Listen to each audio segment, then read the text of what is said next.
Hai Gorgeous, welcome to my place. Terima kasih sudah mengklik video ini. Nggak pakai lama, watch.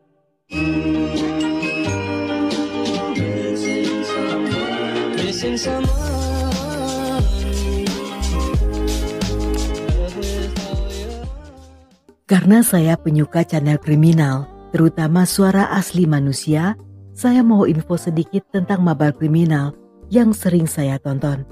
Bukan hanya karena pembawaannya yang asik, tetapi cara penyajian kisah yang runut serta detail membuat Mabar Kriminal cocok dijadikan teman di saat kita beraktivitas atau saat sedang bersantai. Buat penggemar true crime, jangan lupa mampir dan pantengin videonya. Bagi yang ikhlas, boleh banget di-subscribe biar kalian jadi orang pertama yang tahu saat channel Mabar Kriminal upload video baru. Pada 11 Oktober 2009, seorang petugas bernama Wang yang bertugas di sebuah hotel di distrik Kaifu, Cina, saat itu mencium aroma busuk saat sedang berjalan melewati lorong di deretan kamar tamu. Karena penasaran, dia pun mendekati pintu dan mencium aroma yang semakin kuat. Dengan memberanikan diri, Wang mulai mengetuk pintu sambil memanggil nama sang tamu, yang sayangnya saat itu tidak ada jawaban. Walaupun untuk sesaat dia merasa ragu, tetapi setelah berpikir panjang, Wang memutuskan untuk membuka pintu dengan menggunakan master key. Dan ketika pintu telah terbuka, seketika dia menutup hidung akibat aroma busuk yang berterbangan di udara. Karena ruangan tersebut remang-remang, Wang pun segera menyalakan lampu. Yang di sana, tampak seorang pria hanya memakai celana dalam dan sedang tergantung di langit-langit. Melihat hal ini, dia pun melaporkan hal tersebut pada atasannya yang segera menghubungi kepolisian. Setibanya di TKP, polisi mulai memeriksa di seluruh ruangan. Dari kartu identitas, diketahui jika korban bernama Feng. Setelah melakukan pemeriksaan dan melihat kondisi jasad, serta ruangan yang bersih tanpa noda, saat itu mereka berasumsi bahwa korban tewas akibat bunuh. Setelah penemuan tersebut, polisi merilis di media lokal dan menyebutkan ciri-ciri korban adalah seorang pria dengan tinggi 180 cm dengan berat sekitar 90 kg. Walaupun Feng dinyatakan tewas akibat bunuh, namun polisi sendiri meragukan tentang hal itu. Karena seseorang yang berniat untuk bunuh tentunya akan melakukannya begitu saja tanpa harus melepas pakaian dan hanya menyisakan celana dalam. Sedangkan untuk dugaan karena tewas digantung oleh orang lain, hal ini juga sangat tidak mungkin. Karena Feng adalah seorang pria yang memiliki tubuh lebih besar dari pria Cina pada umumnya. Sehingga tidak akan mudah bagi seseorang untuk menaikkannya begitu saja karena orang tersebut haruslah membutuhkan fisik yang sangat kuat. Namun semua dugaan tersebut hanya menjadi spekulasi di antara para polisi. Dan tanpa adanya bukti, mereka tidak bisa melakukan apa-apa dan menyimpan semua pertanyaan tersebut dalam hati. 10 hari kemudian, polisi kembali mendapat laporan tentang temuan jasad seorang pria di sebuah hotel di daerah Changsha.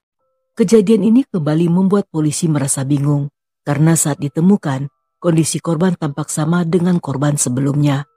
Melihat kesamaan ini, saat itu pun polisi menduga bahwa ada sebuah pola tertentu yang menghubungkan antara kedua korban tersebut. Dan untuk sesaat mereka menduga jika kasus ini melibatkan sekte sesat. Tetapi tanpa adanya bukti kuat, mereka pun menyatakan bahwa korban tewas akibat bunuh. Tepat 2 minggu setelahnya, seorang pria berusia 30-an ditemukan tewas dengan kondisi yang sama di kamar hotel di Pasar Budaya Husiang. Namun berbeda dengan sebelumnya, kali ini korban dalam kondisi polos. Setelah polisi memeriksa TKP, sekali lagi mereka tidak menemukan bukti mencurigakan, seperti adanya tanda-tanda kekerasan yang dilakukan oleh orang lain. Dan 11 hari berselang, polisi kembali menerima laporan serupa yang kali ini terjadi di sebuah hotel di Jalan Xiangchun. Melihat kondisi korban yang sama dengan korban ketiga, hal ini membuat polisi sangat yakin bahwa keempat kasus tersebut bukanlah hanya sekedar kebetulan.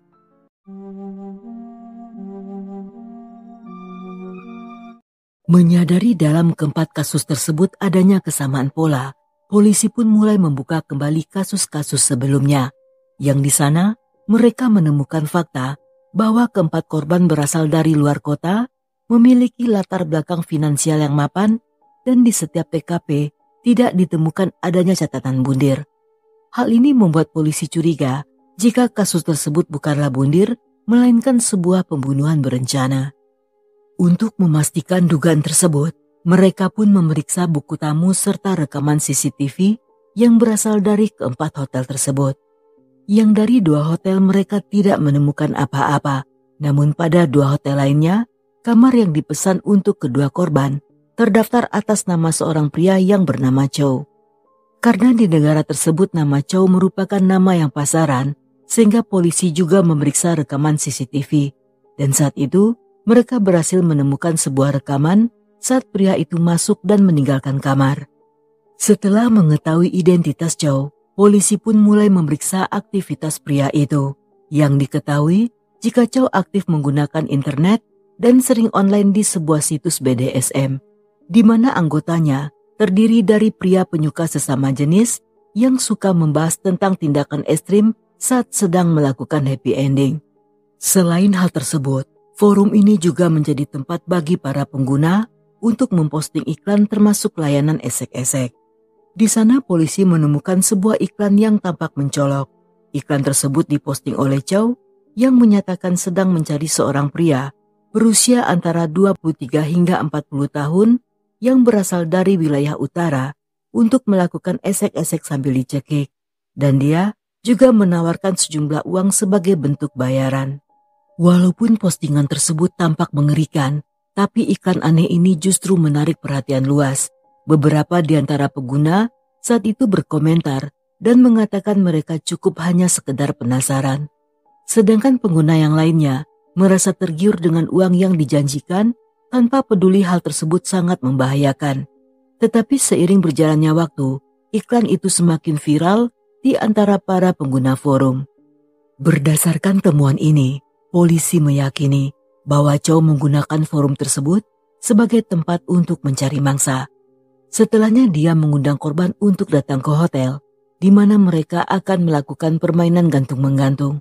Dan setelah korbannya tewas, Chow akan meninggalkan mereka begitu saja. Dan korban yang tidak curiga tentunya tidak tahu bahwa undangan tersebut adalah merupakan sebuah undangan maut.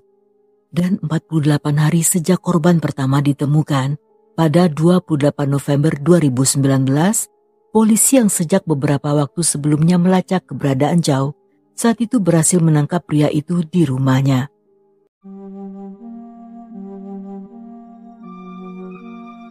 Chow yang berusia 37 tahun merupakan anak kedua dari 3 bersaudara dan berasal dari desa kecil di Provinsi Hunan. Seperti kebanyakan penduduk desa, pada saat itu keluarganya termasuk yang kurang mampu, dan mereka tinggal di sebuah rumah kecil yang reot dan berantai tanah. Namun berbanding terbalik dengan penampilan yang lusuh, Chow justru berwajah tampan serta menawan, dengan karisma serta daya tarik alami, sehingga Chow menarik banyak perhatian terutama dari para gadis-gadis. Pada tahun 1989, dia berhasil masuk ke sekolah menengah khusus seni dan bergabung dengan grup opera Huagu sebagai bagian dari kurikulum. Hal ini menjadi pencapaian luar biasa, mengingat bahwa di masa itu, pendidikan bukanlah prioritas utama di desanya karena kebanyakan keluarga memilih untuk lebih fokus bertahan hidup. Kabar keberhasilannya dengan cepat menyebar di seluruh desa, yang hal ini mendatangkan kekaguman sekaligus kecemburuan bagi sebagian warga. Selain berbakat dalam bidang seni, Chow juga cerdas dalam sekolah dan dikenal sebagai salah satu siswa terbaik. Namun meskipun disukai oleh banyak gadis, dia justru sama sekali tidak tertarik. Dan di saat itulah, Chow pun mulai memahami seleranya yang ternyata lebih menyukai pria. Dan hal ini pun menjadi titik balik dari kehidupannya. Chow merasa dilema di antara identitas serta perasaan karena di masyarakat Cina tentunya tidak menerima hubungan sejenis. Mereka menganggap bahwa selain tabu, hal ini juga melanggar arti cinta yang sebenarnya, dan akibatnya banyak di antara kaum LGBT yang seringkali mendapat perlakuan negatif sehingga perjalanan Chow juga menjadi semakin berat. Setiap kali mengingat tentang hal ini, Chow juga menjadi semakin sedih. Dia merasa bagaikan membawa beban emosional karena selain berhadapan dengan masyarakat, dia juga ketakutan atas penolakan keluarganya. Chow sangat yakin jika seandainya mereka tahu yang sebenarnya, dia tentunya akan dibuang dan dicoret dari kartu keluarga. Dalam masa-masa ini, Chow yang masih remaja juga merasa gugup setiap kali keluarganya terus mendesak untuk menikah. Dia tentu saja mengabaikan permintaan tersebut dan hanya tertawa setiap kali orang tuanya bertanya. Hingga pada satu waktu, sepupunya yang bernama Lee juga bertanya mengapa hingga saat itu Chow masih belum memiliki pacar. Dan dia bahkan menawarkan bantuan untuk mencarikannya seorang calon istri. Mendengar hal ini, Chow hanya tersenyum dan meminta Lee untuk tidak khawatir. Namun Lee yang merasakan ada sesuatu yang janggal, dengan berani bertanya apakah Chow seorang gay. Dan lagi-lagi Chow hanya tertawa kecil dan tidak mempedulikan pertanyaan tersebut. Namun di balik itu semua, dia juga tersentuh dengan perhatian yang diberikan sang sepupu. Hanya saja dia menyadari bahwa memacari seorang gadis bukanlah merupakan solusi yang tepat. Seiring berjalannya waktu, Chow yang terjebak dalam perasaan semakin hari merasa semakin kesepian. Dia menginginkan pasangan dan hidup dengan normal serta membangun sebuah keluarga. Tetapi akibat batinnya menolak dengan kehadiran seorang gadis, sehingga saat itu Chow semakin terpuruk dalam dunianya.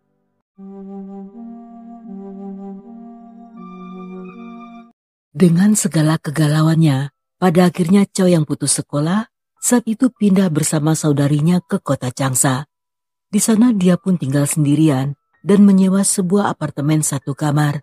Saat itu, dia mulai bekerja sebagai penyanyi yang membawakan lagu-lagu Tengger di berbagai tempat karaoke yang berada di seputaran Changsha. Bakatnya terhadap musik diturunkan dari sang ayah yang dikenal sebagai penyanyi berbakat di desanya. Menurut para tetangga, ayahnya sering kali tampil setiap kali mereka mengadakan acara. Dan hal inilah yang membuat Chow juga tertarik untuk mengikuti jejak ayahnya. Saat bekerja di Changsha, Chow yang memiliki nama panggung sebagai Danjun secara perlahan mulai dikenal di berbagai klub kabaret, baik di Changsha maupun di kampung halamannya. Dia seringkali membawakan lagu-lagu milik Zhang Li yang merupakan seorang penyanyi populer dari Mongolia.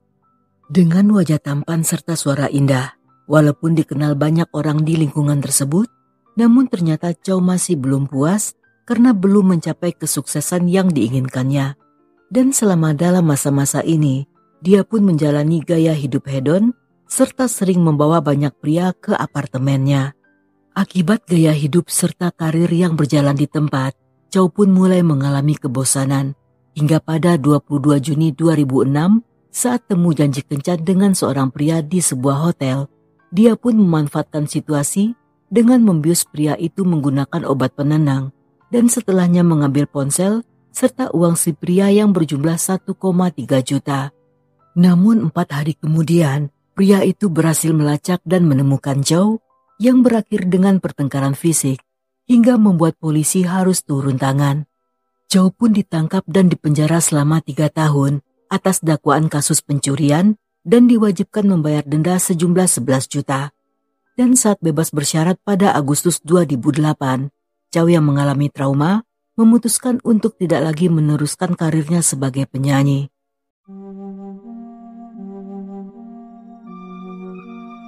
Setelah kebebasannya, Chow mulai tertarik dengan dunia internet, yang di saat itulah dia menemukan situs forum khusus para penyuka pria.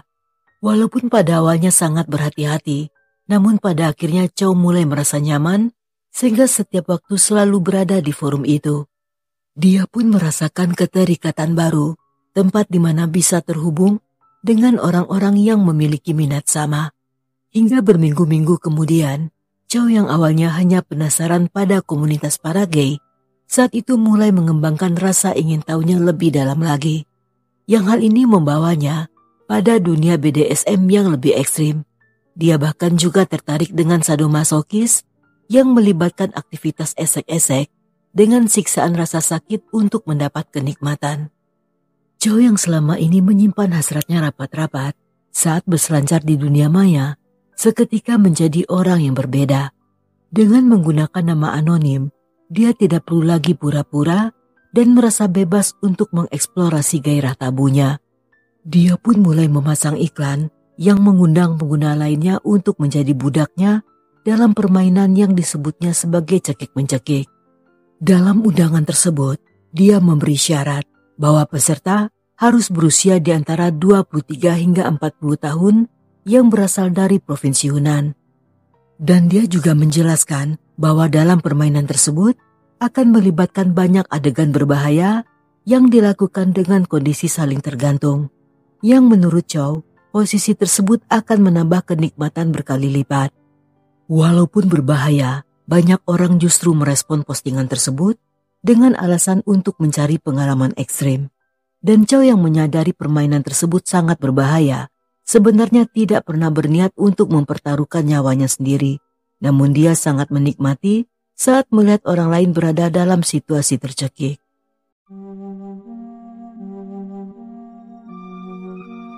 Selama memasang iklan tersebut, Chow seringkali tertipu oleh calon peserta yang pada hari H tiba-tiba mundur atau membatalkan janji temu. Hal ini membuatnya sangat frustasi dan tidak sabar untuk segera mendapatkan mangsa, yang tanpa diduga pada 11 Oktober 2009 saat sedang berselancar di forum tersebut, Chow tiba-tiba mendapat pesan dari seorang pria bernama Feng yang bersedia untuk menjadi budaknya. Sehingga dengan tegas dan sedikit kesal, Chow mengingatkan Feng untuk tidak datang terlambat ke pertemuan mereka yang diadakan di hotel di distrik Kaifu. Chow yang sudah lama menantikan kesempatan ini, saat itu merasa gugup sekaligus antusias. Mereka sebelumnya saling bertukar pesan dan Feng adalah budak pertama yang berani bertemu secara langsung. Ketika keduanya telah berada di dalam kamar yang dipesan atas nama Chow, dan Feng sedang mempersiapkan tali serta perlengkapan lainnya, tanpa sengaja Chow melihat syarik kertas yang menyembul dari tas milik pria itu. Karena penasaran, secara diam-diam dia pun mengambil dan membaca isi kertas tersebut, yang ternyata merupakan hasil tes HIV yang positif. Mengetahui hal itu, Chow seketika merasa kesal sekaligus takut. Namun alih-alih mengkonfrontasi, dia justru mengembalikan kertas tersebut ke dalam tas dan bersikap pura-pura tidak tahu. Sedangkan Feng yang tidak menyadari apa yang baru saja ditemukan Chow, dengan antusias segera memulai aksinya dan memasukkan kepalanya ke dalam jeratan. Hal ini disaksikan oleh Chow sambil duduk manis di sudut ruangan, yang hingga beberapa waktu kemudian, ketika Feng yang menyerah meminta bantuan, saat itu Chow sengaja tidak membantunya. Dengan tenang seolah menikmati pertunjukan tersebut, dia memperhatikan Feng ketika mulai mengalami detik-detik sakaratul maut, yang membuat urat-urat kepalanya menonjol, pupil mata melebar, dan kulitnya berubah menjadi ungu mengerikan akibat aliran darah yang tersumbat. Dan ketika pada akhirnya Feng tewas, saat itu Chow tidak bereaksi apa-apa. Dengan tatapan dingin, dia pun meninggalkan ruangan itu tanpa sekalipun menoleh ke belakang, hingga akhirnya Feng ditemukan oleh salah satu petugas hotel. Dan dalam penyidikan lainnya, polisi juga menemukan bahwa selain 4 korban sebelumnya, Chow juga memiliki 2 korban lainnya. Sehingga saat itu, total korban berjumlah sebanyak 6 orang.